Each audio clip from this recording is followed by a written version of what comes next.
Lebanon যুক্তরাষ্ট্র যুদ্ধবিরতির মাঝে নতুন করে সামরিক অভিযান জোরদার করার সিদ্ধান্ত নিয়েছে ইসরায়েল। দেশটির প্রতিরক্ষা বাহিনীর প্রধান ইয়াল জামির ইরান ও লেবাননকে ঘিরে অপারেশন বাড়ানোর পরিকল্পনায় দিয়েছেন অনুমোদন। গেল বুধবার আইডিএফ এর মুখপাত্র এফি ডেফরিন নিশ্চিত করেছেন এই তথ্য।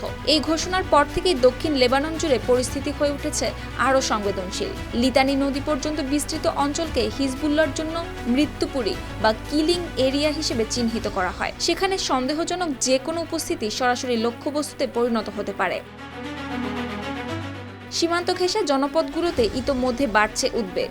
আকাশে টহল দিচ্ছে যুদ্ধবিমান, দূর থেকে ভেসে আসছে বিস্ফোরণের শব্দ। প্রতিটি মুহূর্ত যেন নতুন কোনো হামলার পূর্বাভাস।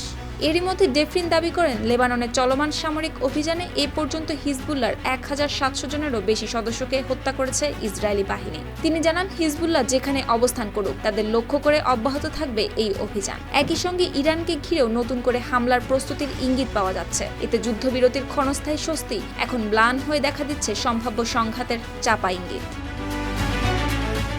সুপ্তি রায়, RTV।